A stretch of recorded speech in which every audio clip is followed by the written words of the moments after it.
Good morning friends, welcome back to my channel. আশা করছি তোমরা সবাই খুব ভালো আছো আর আমিও খুব ভালো আছি। তো আজকে আমি বলেছিলাম তোমাদেরকে আমি পরের পার্টটা দেখাবো দুপুরের খাওয়া দাওয়ার কি মেনু। তো সেটাই তোমাদের সাথে একটু শেয়ার করে নিই। প্রথমেই দেখালাম যে প্রেশার কুকারে আমি আমাদের কুকুরটার ভাত বসিয়ে ফেলেছি। আর এদিকে দেখো বাড়িতে আজকে রান্না হবে মাটন। তো মাটনটা বললাম বৃষ্টি পড়ছিল, একদম পুরো ঠিকঠাক ওয়েদার নেই। তো কে কী করে বাজারে যাবে, তো দেখলাম ওয়েদারটা ঠিক হয়ে গেছিলো, তো ওই জন্য বাজার থেকে একটু মাটন এনেছিল। তো মাটন আর এদিকে আম দেখতেই পাচ্ছ, একটা চাটনি হবে আর উচ্ছেটা রয়েছে, উচ্ছেটা একটু ভাজা হবে আর চাটনি হবে, উচ্ছে ভাজা আর মাটন। এটাই আজকে আমাদের মেনু। তো দুপুরে বেশি কিছু ঝামেলা হয়নি, তো সেটার জন্য দরজোর করে কেটে নিচ্ছি।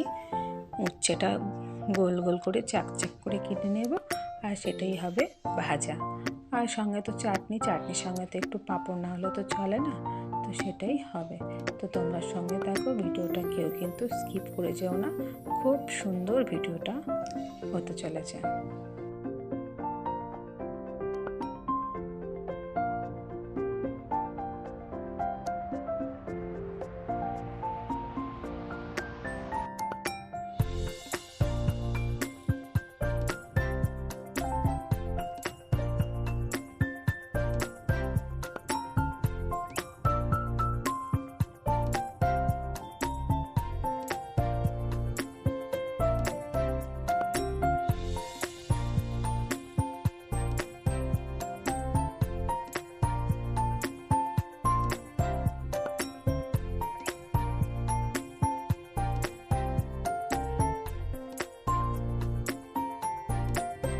তো আমি তোমাদের সঙ্গে যেটা আমি বলেছিলাম যে পরের পার্টটা তোমাদের সঙ্গে শেয়ার করব, তো পরের পার্টটা আমি শেয়ার করছি। আশা করব ভালোই লাগবে। তো দেখো, তোমাদের সাথে গল্প করতে করতে আমার কিন্তু আমটাও কাটা হয়ে গেছে আর আমি আমটা কেটে নিয়েছি লম্বা লম্বা করে। আর উচ্ছেটাও দেখো গোল গোল করে আমি কেটে ফেলেছি। তো এদিকে দেখো, বললাম প্রেসার কুকারে ভাতটা আমি বসিয়ে ফেলেছি। তো সেটা একদম পুরো হয়ে গেছে, এবার সিটি মানে শেষের দিকে নামিয়ে ফেলবো। তো এবারে আমি চালটা হাঁড়ির থেকে নিয়ে নিই, চাল হাঁড়িতে করে চাল নিয়ে এবার চালটা ধোবো। তো সেটা তোমাদের সাথে সেইটুকু আমি শেয়ার করে নিলাম।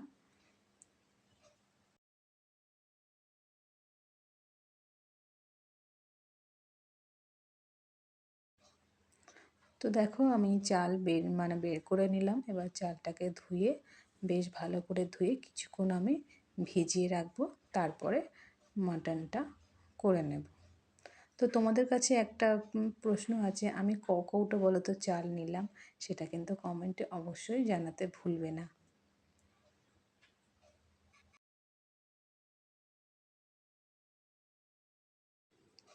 তো দেখো, এদিকে বেসিনের মধ্যে চালের হাঁড়িটা আমি রেখে ভালো করে ধুচ্ছি। ধুলে পরে অনেকটা ময়লা বেরিয়ে গেলে চালটা যত ধোবে না তত ফ্রেশ হবে এবং ভাতটাও বেশ সাদা ধবধবে হয়।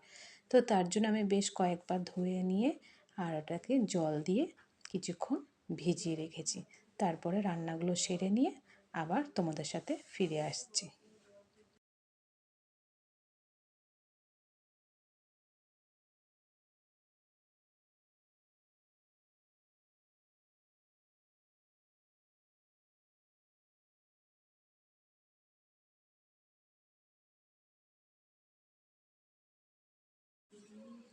তো এদিকে আমি বসিয়ে ফেলেছি উচ্ছে ভাজাটা আগে।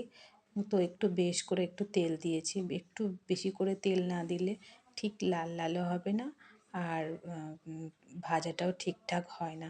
তো তার জন্য আমি নুনটা একটু পরেই দেব। আগে আমি উচ্ছেটা শুকনো লঙ্কা ফোড়ন দিয়ে আর উচ্ছেটাকে ভেজে ফেলছি।